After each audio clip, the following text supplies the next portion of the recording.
Hi guys, welcome to my channel Nayu Vibes and this is Nishant here. So आज basically ये मेरा पहला interaction video है. So stay tuned. There is an awesome session about chest upcoming. I'll give you just briefing about it. So stay tuned and do subscribe to my channel. Keep watching. Audio Jungle.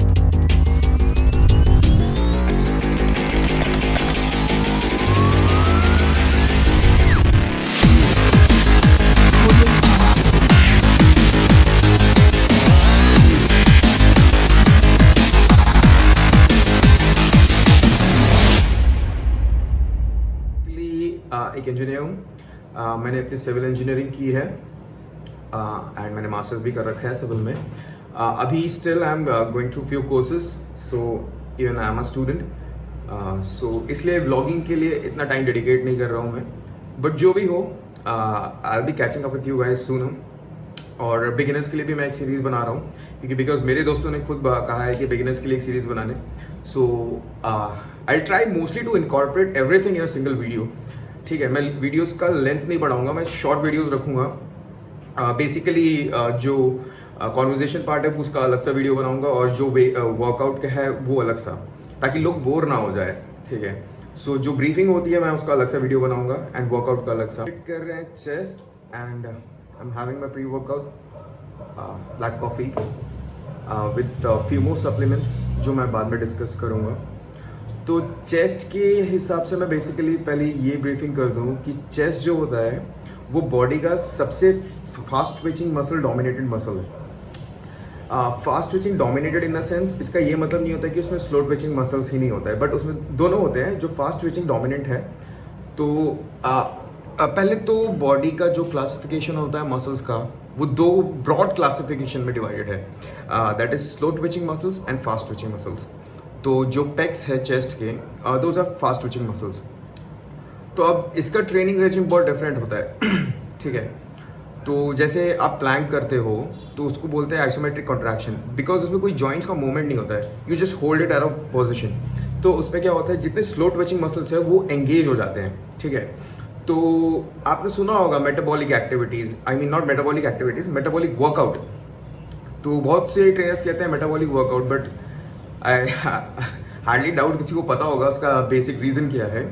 जो slow twitching muscles होता है actually what it is कि वो उस पर ATP का reserve होता है. तो जो प्रोसेस से वो एटीपी रिलीज करवाता है, एटीपी एनर्जी सोर्स होता है बॉडी का जो माइटोकॉन्ड्रिया में होता है. तो जहाँ से वो रिलीज कराता है उस प्रोसेस को अगर यूज कर रहे हैं ऑक्सीजन के थ्रू, तो वो एरोबिक मेटाबॉलिज्म के थ्रू उसको रिलीज कराता है. तो इसको कहते हैं मेटाबॉलिक वर्कआउट्स. तो जनरल टर्म में तो वो कह देते हैं, बट साइंस तो बहुत ही डिफरेंट है यार इसके पीछे. तो जब स्लो ट्विचिंग मसल्स को ट्रेन कर रहे हो तब वो मेटाबॉलिक स्ट्रेस आता है, but fast twitching muscles mostly anaerobic condition में आता है. तो उसमें मेटाबॉलिकली वैसे ऑक्सीडेशन नहीं होता है. तो हाँ, तो बेसिकली चेस्ट के बारे में मैं ये बोल रहा था कि चेस्ट अगर फास्ट ट्विचिंग मसल्स डोमिनेटेड है तो उस पर क्या होता है कि हैवी वेट से हम ट्रेन करते हैं. फास्ट ट्विचिंग मसल्स तभी एक्शन में आता है जब आपका स्लो ट्विचिंग मसल एग्जॉस्ट हो जाता है.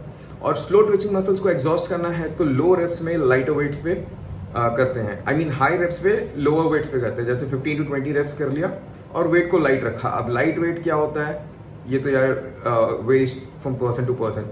मेरा जो लाइट वेट होगा हो सकता है कि आपके लिए हैवीएस्ट हो. मैं जैसे अगर चेस्ट पे बेंच प्रेस कर रहा हूँ तो मेरा इनिशियल वेट वार्म अप के लिए ही 30 प्लेट्स होते हैं, दैट इज 60 किलो. ठीक है, तो this could be the maximum weight some people would be lifting. तो लाइट एंड हैवी का डेफिनेशन हर एक इंसान के लिए इंडिविजुअली वेरी करता है, तो उसको जनरलाइज ना करें. चलो ये हो गई वेट्स के बारे में. अब आया रेस्ट पीरियड के बारे में. जो स्लो ट्विचिंग मसल होता है उसका फटीग टाइम भी ज़्यादा होता है, मतलब बहुत देर से वो फटीग होता है. और अगर फटीग हो भी जाए तो रिकवर बहुत जल्दी हो जाता है. ठीक है, because of the amount of abundant oxygen in it. वो लाल जो मसल्स होते हैं, दो टाइप के मसल्स होते हैं फाइबर, एक व्हाइट होता है एक रेड होता है. जो रेड वाला होता है वो स्लो ट्विचिंग मसल्स होता है, तो उसका फटीग रिकवरी ज़्यादा होता है. तो मतलब बहुत जल्दी होता है. तो इसका मतलब ये है कि हमें rest period slow twitching muscles को जब ट्रेन कर रहे हो तो रेस्ट पीरियड बहुत शॉर्ट रखो. 15 सेकेंड्स बहुत ज़्यादा है, फिर भी आई मीन नॉट ज़्यादा है, but 15 seconds is the moderate time जहाँ पे वो रिकवर हो जाए. अब लोगों ने जनरलाइज किया है 1.5 मिनट का फास्ट ट्विचिंग मसल्स का. तो उन लोगों ने क्या किया है, जनरलाइज करके 1.5 मिनट का रेस्ट पीरियड रख दिया। अब भाई अगर स्लो ट्विचिंग मसल कर रहे हो तो 1.5 मिनट का रेस्ट पीरियड दे ही क्यों। फास्ट ट्विचिंग मसल्स का जो फैटिक के बाद रिकवरी, वो बहुत जल्दी, एक तो फैटिक होता है एंड रिकवरी बहुत लेट होता है उसका, तो 1.5 मिनट तक उसको रिकवर करने में लग जाता है, तो वैलिड है। तो जब हैवी ट्रेन कर रहे हो, आपकी एनर्जी एनीवेज उसमें वेस्ट हो रही है, आई मीन ये वेस्ट नहीं, यूटिलाइज हो रही है, तो ऑलरेडी थक गए हो, तो उसमें अगर 1.5 मिनट का दे रहे हो, फास्ट ट्विचिंग मसल रिकवर भी हो जाता है। सो ये बेसिक फंडे पे आज हम करेंगे चेस्ट को ट्रेन, एंड मैं चेस्ट एंड बाइसेप्स कर रहा हूँ। सो जो बाइसेप्स मसल्स है वो भी फास्ट ट्विचिंग है। फास्ट ट्विचिंग है इन द सेंस, देखो हैवी वेट्स करना इज डिफरेंट। बाइसेप्स पे ये फंडा एक्चुअली काम नहीं करता है। बाइसेप्स में एक्चुअली देखो, फास्ट ट्विचिंग में एक और चीज़ थी कि आप अगर अपने मैक्सिमम जितना कर सकते हो उससे, जो 1 RM कहते हैं, उससे 50% एक्स्ट्रा कर लो, ठीक है। तो क्या होता है कि वो फास्ट ट्विचिंग मसल को बहुत एक्सेसिव लोड दे देता है, वो एक्सप्लोसिव वर्कआउट पे चला जाता है, ठीक है। तो जितना फास्ट ट्विचिंग फाइबर्स है सब रिक्रूट हो जाता है। तो same applies to biceps. Weight low रखो बट अपना 1 RM पे जाओ और 50% एक्स्ट्रा करो, ताकि जितने मैक्सिमम मसल फाइबर्स है जो फास्ट ट्विचिंग है वो रिक्रूट हो जाए। देखो फास्ट ट्विचिंग डोमिनेंट है, इसका ये मतलब नहीं है कि उसमें स्लो ट्विचिंग फाइबर्स है ही नहीं। स्लो ट्विचिंग फाइबर चेस्ट में भी है, बाइसेप्स में भी है, सब जगह होती है, ठीक है। तो उसको एग्जॉस्ट कर दोगे जब slow twitching fibres, when they are exhausted, जो उसका ATP रिजर्व होता है, जब वो एग्जॉस्ट हो जाता है तब फास्ट ट्विचिंग मसल्स काम आता है। फास्ट ट्विचिंग मसल्स आपको कंडीशनिंग देता है, ये बात याद रखना।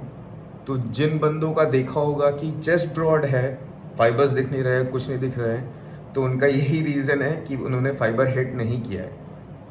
बाइसेप्स के भी बहुत लोगों का बाइसेप्स बहुत बड़ा होता है, डेफिनेशन नहीं होता है, गोल सा होता है, ठीक है, उस पर कंडीशनिंग नहीं होती है because they are not hitting their fibres.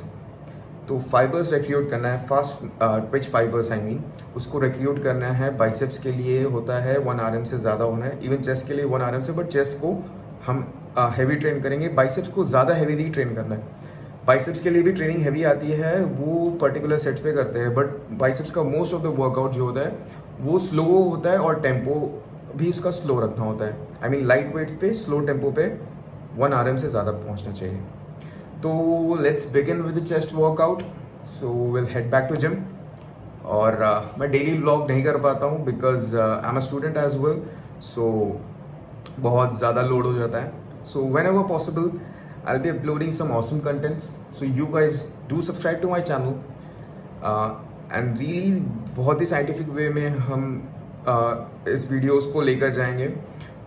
Beginners के लिए तो बहुत ही awesome वीडियोस होगा। I'll start eventually with a beginner series. अभी तो जनरल है, ये बिगिनर्स के लिए भी सही जा रहा है। You guys just cope up with it. I'll be coming up with some really awesome content.